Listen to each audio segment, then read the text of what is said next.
Teaching kids to read with phonics used to be as easy as ABC. And then along came the progressive educrats trying to reinvent the wheel, and the public schools have since gifted us a generation of functional illiterates. I'm Dr. Duke, she's Katie, and this is the Dr. Duke Show.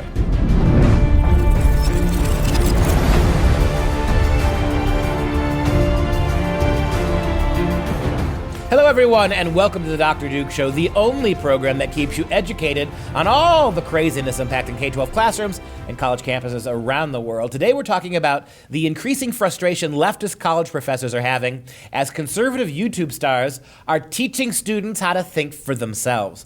Plus, a heartwarming story out of Florida where a fourth-grade boy who was teased mercilessly for making his own University of Tennessee t-shirt received some incredible news. But we start in Madison, Wisconsin, where we just ought to set up a tent because things happen in Madison so crazy. But we start in Madison, Wisconsin, where years of failed reading pedagogy may finally be turning a corner thanks to the return of phonics. A good news story. See, you're always chiding me for being negative. I'm going to do a potentially positive story, and it goes something like this.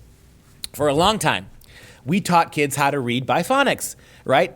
Have them pronounce sounds and associate sounds with words. Beautiful. What they're seeing in the Madison Metropolitan School District, they're saying, wow, our kids really are bad at reading, and they're trying to take this phonics approach because currently what many school districts across the entire state are doing is these cueing techniques. And Mom and Dad, let's see if you do this with your own young reader.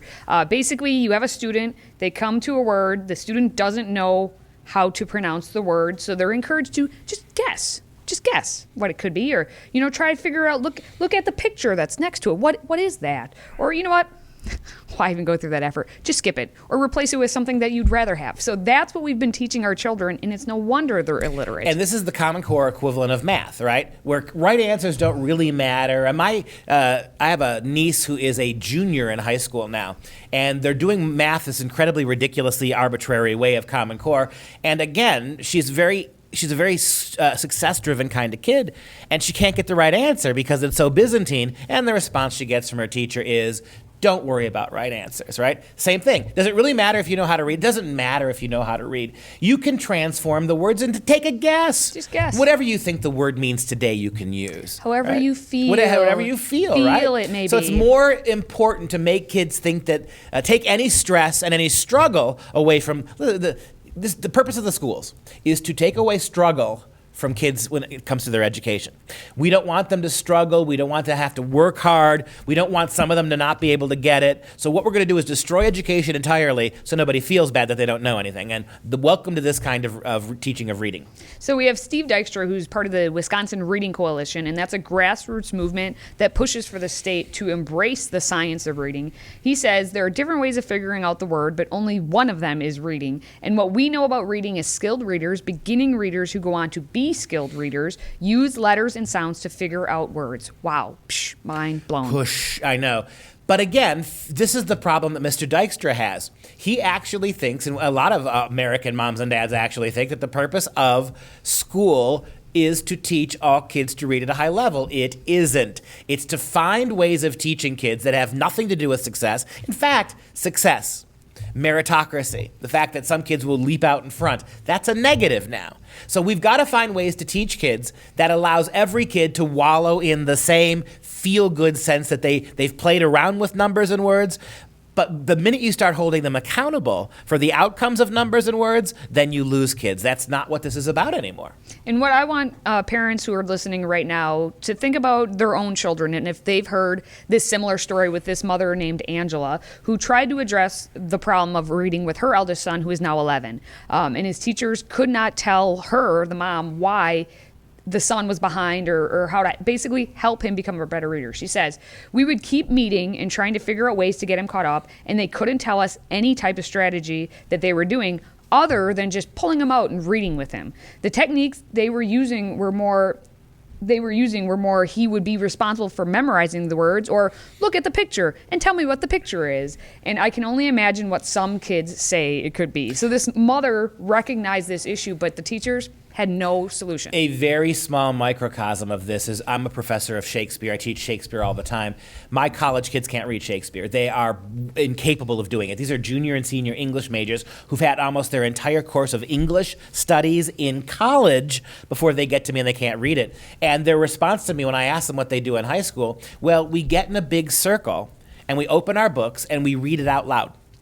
So in other words, they don't explain it, they don't stop over passages they don't understand, they don't try to explain syntax or subject and verb, they don't try to go through it with the kids and explain how the language creates meaning. They all read their parts out loud, however badly, and the teacher never stops them to say, hey, this is what that means. Or, okay, now you've read 20 lines of Shakespeare, can you tell me what it means? No. The fact that you can stumble through the pronunciation badly of some of these words, that equates to reading Shakespeare. Everybody can do that. Everybody can read badly Shakespeare. But the fact that everybody misunderstands it, that's equality, right? Why have a situation where you teach Shakespeare and only 6 or 7 kids get it? That's not right. Let's teach Shakespeare in a way that nobody understands it in the name of social justice. Well, and since you're talking about the university level, let's listen to what Steve Dykstra says about how our future teachers are being educated at the university to become these teachers. Districts are pulled down by the teachers, what the teachers have been trained in at the universities. The universities feel obligated to prepare teachers this way because they're going to have to go out and be student teachers in these systems. If DPI isn't leading and the universities aren't leading and districts are all deciding for themselves, who's leading? And that's the problem. Not only are these teachers incapable of doing the right thing, the pedagogy won't let them, they're being trained to do it exactly wrong. They are not even being trained to spot the problems and fix it. They're being trained to create the problems and not have an answer when anybody complains about it. This is how bad it's gotten in departments of education. My last thought, get rid of the departments of education on colleges. Stop allowing college professors with all their theorizing to try to teach your kids, because how do you get tenure? You have to theorize something new. You can't just do the same old things. No one's going to publish that. You have to publish as an education professor. So you keep coming up with this garbage, social justice driven, that doesn't work. Get rid of the education colleges. Allow accreditation for teachers to happen another way. Maybe you have other high school teachers do it. And maybe you spend literally 1 year on some classroom management techniques and the ability to teach in your subject area. That's all you need. Get beyond this professorializing of education, which, as in so many other words, is a complete academic failure and waste of time. So let's switch to the college campus, where we have a story that was written by The Verge, and they wrote a story called Gamergate Comes to the Classroom. Students used to be blank slates. Now they arrive with agendas. And this story basically explains how college professors are mad because YouTubers such as Canada's Jordan Peterson, who is a professor himself, or the post-millennial columnist Lindsay Shepherd, are teaching youth to think critically. But what happens, this story is very kind of complex, and they talk about how when the students come to the classroom, instead of them just taking notes and paying attention to what the professor is saying, now they're getting out their cell phones, recording it so they can load it up to YouTube, or they could ask these basically pundits, what is my professor doing something wrong? And then they're trying to not blackmail, but essentially capture a professor saying something wrong. My favorite classroom moments are the ones when they finally hear me talk on that first day, and you get the horrified radical progressives you could just see them short-circuiting because I'm demanding equal speech for everybody. I'm saying that all different arguments have merit and we have to listen to other people. You could just see the progressives short-circuit, and then at about half the class I get this look. Kind of sly look from the kid, kind of that half smile from the kids who are like, okay, this could be fun, right? Because nobody else does this. And you see the same thing here. And notice what you're telling me, Katie, that these radical leftist professors are bothered by the fact that the kids don't just buy hook, line, and sinker what they say and are now probing and looking for outside ways to question this. It shows you how bad education has gotten.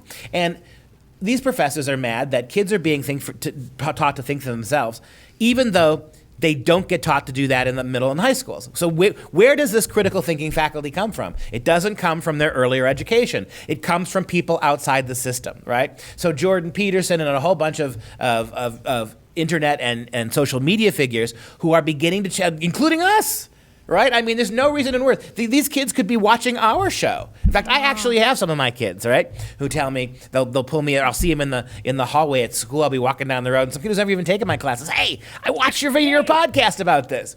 That's how do you influence a broken school system? How do you influence a school, public school system, all the way through the universities that is predicated on the fact that there's one monolithic voice, there's one politically acceptable argument for everything? How do you challenge that? You can only challenge it from the outside, and the fact that professors are getting their panties / boxer briefs in a bunch over this is a good thing. And I see it in the multitude of angles that comes with this, because what you're getting are these kids coming in who really, they've been so miseducated that they think they know everything by simply just watching YouTube, and they're splatting it at the professors. At the same time, you have the professors who are just blabbing on and trying to put even more leftist indoctrination into these kids. So the whole thing is a cluster something or other, I'll say. And for me, it basically comes down to what we see happening is that it's because it's university professors on the left who seem to be attacking, if you will, the kids who maybe are even a little bit right-leaning. It wouldn't be good if it was either way. No. We just need to educate. But look,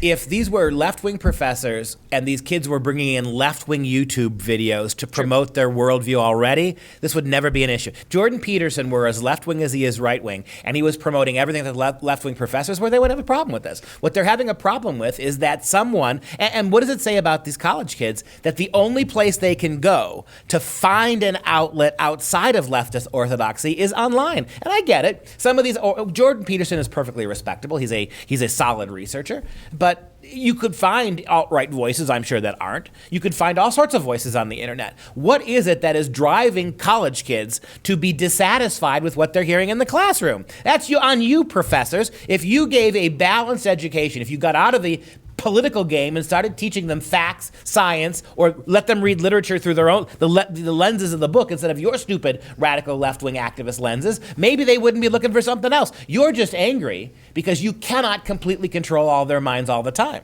So you're saying if the teachers would teach, then teaching would be done. Well, if teaching means exposing them to critical thinking and different ideas, yeah, but that's not what teaching means anymore. Well, that's what it used to mean. That's right. Let's get back to it. That's what I thought. And so I don't blame. If you're a college sophomore and you wander and you are sick to death of if you're a white male kid and you've been told that you're toxic and you have white supremacy and you're a bigot and you're a racist and you're a homophobe and you're a cisgendered rapist wannabe, why wouldn't you look outside for something else? And if you want to fix it, colleges and universities, stop pushing politics and start educating children along the lines of getting them. Your ultimate goal should be to get them to think for themselves, not to think what you think.